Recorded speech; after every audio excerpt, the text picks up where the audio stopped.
Kali ini Kak Yatno Bintang kedatangan para pembina pramuka, tokoh naik gunung, keluar, masuk hutan, dan sudah ratusan kali berkemah. Nah, kali ini topik kita tentang berkemah. Bagaimana sebenarnya berkemah, mengapa harus berkemah, dan apa sih manfaat berkemah? Tentu akan menarik, dan berkemah ini sebenarnya tidak hanya hobi, tetapi menjadi sebuah pendidikan keharusan bagi anak-anak muda kita ketika kita memulai kemandirian. Selamat datang Mas Arum, Kak Arum ya. Salam pramuka. Selamat datang Kak Iwal. Sip. Hari ini kok bisa nyantai di Kak Yatno Bintang? Tentu satu alasannya, karena diundang Kak Yatno Bintang. Jadi nggak ke gunung ya. Jadi, nah, topik kita tentang berkemah. Sering berkemah? Sering lah. Sering ya. Apa kesan mendalam dari berkemah dari Kak Arum? Kesannya apa sih selama ini berkemah? Kesan berkemah itu kita bisa mengingat apa ya? Mengingat alamiah kita itu seperti apa sebenarnya. Kita hidup itu kan dari tidak membawa apa-apa. Lalu ketika kemah itu juga kita diingatkan kembali ke alam yang kita sendiri sebenarnya tidak memiliki apa-apa, dan alam itu sudah menyaksikan. Jadi kesannya kesan spiritual ya. Spiritual kalau Dan saya. semangat diri ya. Betul. Nah, Kak Iwal, kesannya apa selama berkemah?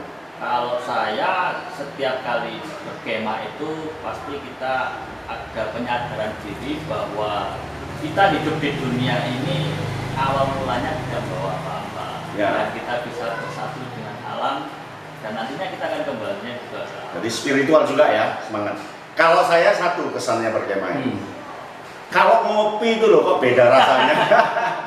Jadi di tenda dengan di rumah itu kok beda rasanya itu. Padahal kan tingkat panasnya juga nggak lengkap di kemah itu, tapi kok nikmat gitu. Bisa. Jadi itu juga apa ya, pengalaman yang jadi nikmatnya berkemah kayaknya, dan itu bikin kita kangen terus kemah. Tapi kalau kita hanya terlarut di pengalaman yang seperti itu, saya pikir kita hanya akan menjelajahi sisi-sisi material, tapi tidak dapat pengalaman lain yang bisa menguatkan semangat kita untuk hidup pada lingkungan yang sudah kita geluti sekarang ini. Kalau gitu dicoba dulu kopinya. Boleh. Coba, silakan coba kopinya. Ya. Nikmat. Ya, tinggal separuh. Tinggal separuh. Kira-kira berkemah itu penting nggak bagi anak-anak? Penting. Mas Arum, gimana? Penting dan tidak itu dilihat dari apa ya? Dilihat dari maksud sebenarnya berkemah ya Kak. Ya. Tapi kalau bagi saya yang alami sekian puluh bahkan mungkin ratusan kali berkemah, saya bisa mengatakan itu penting. Penting bagi anak-anak kita sekarang ini berkemah. Kepentingannya apa? Salah satunya begini. Anak-anak kita itu memang sudah hidup di lingkungan yang sekarang itu apa ya, kesannya biasa gitu ya, biasa. Lalu berkemah itu menjadi sesuatu yang luar biasa. Ini kan era sudah berkebalikan. Kalau dulu berkemah itu biasa bagi orang-orang tua dulu, karena kehidupannya memang tidak jauh dari hutan, tidak jauh dari ladang, dan itu kan aktivitas yang banyak di perkemahan. Nah, tapi anak-anak kita sekarang itu kan hidup di suasana yang berkebalikan dari orang tuanya dulu. Berarti seharusnya penting ya, sangat penting bagi anak. Sangat penting. Mas Iwan gimana? Kalau saya ya seperti yang dikatakan oleh Mas Rum tadi, bahwa berkemah itu kita lihat tujuannya untuk apa. Kalau hanya sekedar untuk seperti yang saat ini terjadi ya, hanya untuk having fun saja, tidak ada gunanya. Buat apa berkemah? Hanya untuk bersenang-senang. Kecuali ketika kita berkemah, kita mendapatkan sesuatu dari berkemah itu, itulah tentunya di sana. Nah, ada satu kata kunci dari Kak Iwal dan Kak Arum adalah pentingnya sebuah kemah, kegunaan kemah. Secara rinci apa sih kegunaan itu? Mas Iwal dulu apa? Tapi sebelum itu karena ada bau pramukanya ini saya pakai ini. Boleh. Ya, boleh ya, saya pakai ya. Ini juga mambu-mambu kehidupan berkemah ini. Iya, ada. Saya mapur. Saya mabuk ya. Ada Wah, semapur. kayak mau perang kayaknya. Ya, ini ada video kemah. Wah, ya. Ada semapur ya. Saya juga masih hafal nih, masih hafal. Luar biasa.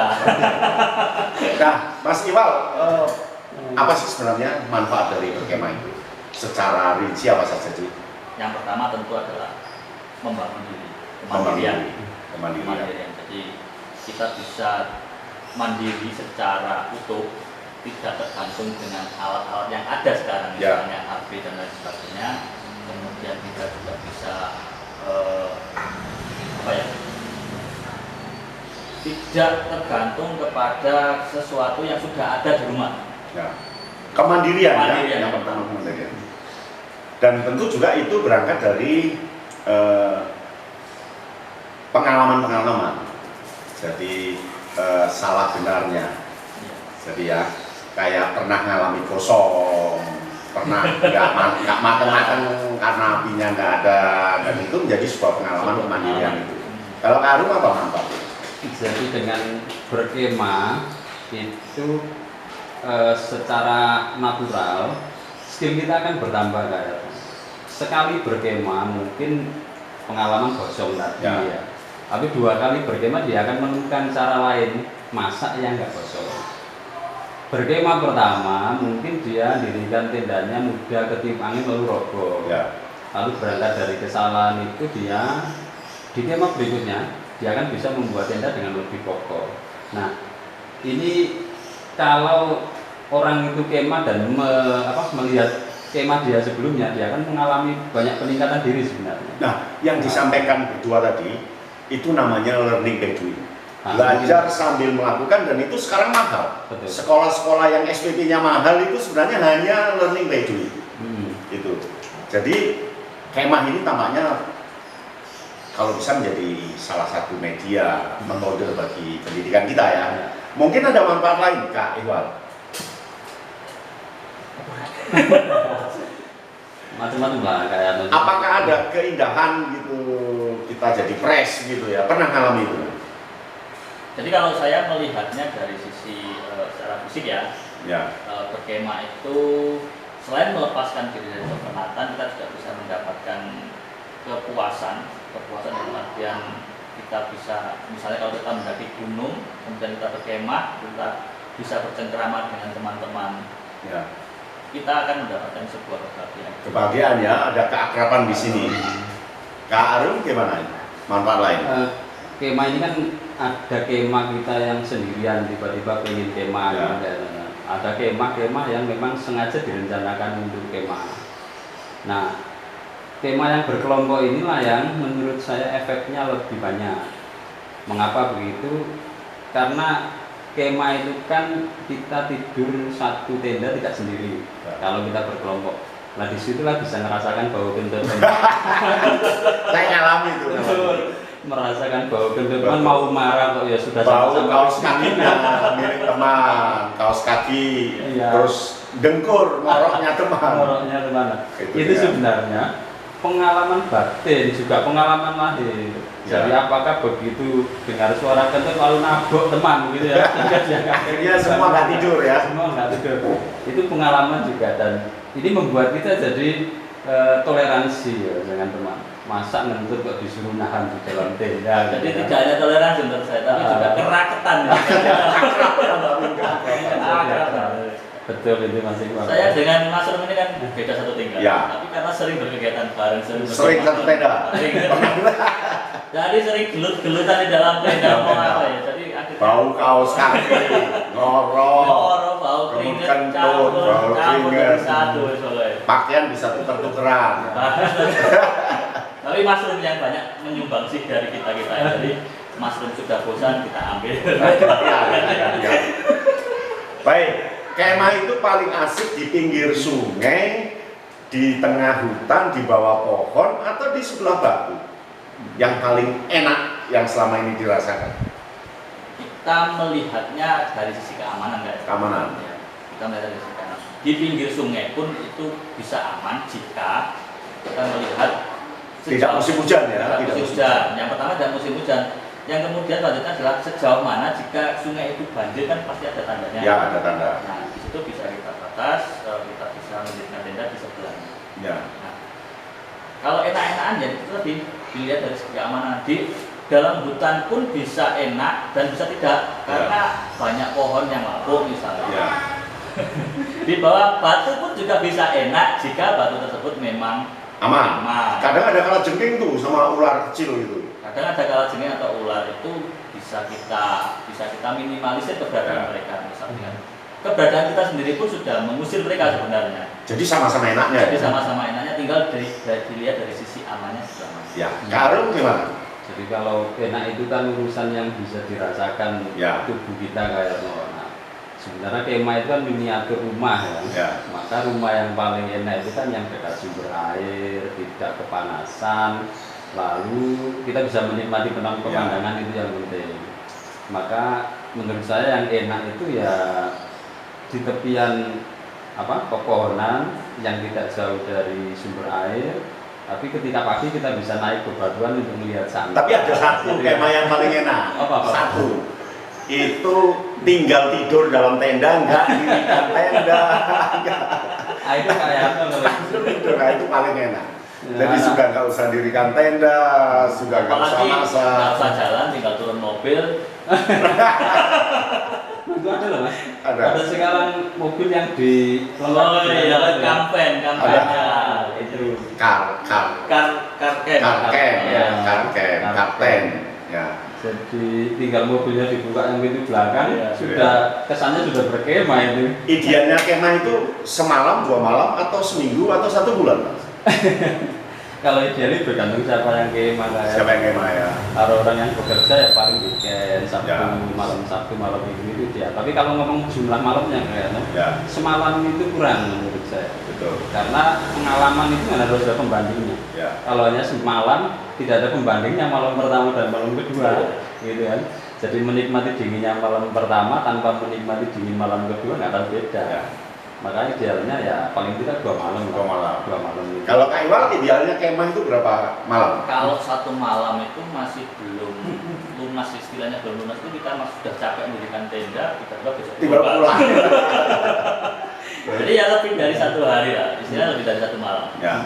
Bisa 3 malam. Kalau untuk pendidikan itu sebaiknya 3 malam. Mungkin. Malam pertama dia masih terbiasa yang di rumah. Oh iya betul. Hari kedua baru dia lupa dengan yang di rumah. Disitulah nilai pendidikan bisa betul-betul dirasakan. Betul. Begitu dia sudah menikmati, lupa dengan yang di rumah, tahu-tahu pulang. Nah, jadi 3 malam lah. Jadi perkemahan Kamis, malam Jumat, malam Sabtu, malam Minggu itu paling ideal. Tapi kalau jambore nasional 7 hari, kemah penegak 14 hari itu paling ideal, sangat bagus. Jadi kita sudah lupa dengan Rumah. betul-betul lupa dengan rumah dan kita betul-betul adaptasi dengan lingkungan itu. Bahkan jadi keluarga baru di perkemahan ini. Kemudian makanan apa yang paling enak saat kemah, Mas Arun? Yang paling enak saat kemah itu ya tidak lari dari mie instan ya. Mie instan ya. Apapun Mie yang instan. disediakan di perkemahan itu enak ya. Enak semua. Enak semua. Ya walaupun kita Gosong nggak gosong enak. enak semua itu. Karena sudah nggak ada yang Apalagi makan. kalau dimakan rame-rame dengan sambil celoteh candari Ya. Tapi anak sekarang itu masakannya hebatnya Pak. Hari pertama soto ayam, kare ayam, rendang. Hari keempat semuanya enak, sambal hijau dan sebagainya. Tapi Indomie semua. Ya sudah aneka rasa sekarang ya. Indomie semua. Tapi yang paling nikmat itu berkemah ketika malam hari kita bisa manggang ayam ya. Ayamnya beli ke penduduk, beli loh ya, nggak boleh nangkap punya penduduk. Oh bisa-bisa besok dibubarkan kemahnya. Dibubarkan. Jadi manggang ayam sambil api unggun. Nah, api unggun itu nikmat nggak Mas Arun? Aku unggun itu nikmatnya apa ya?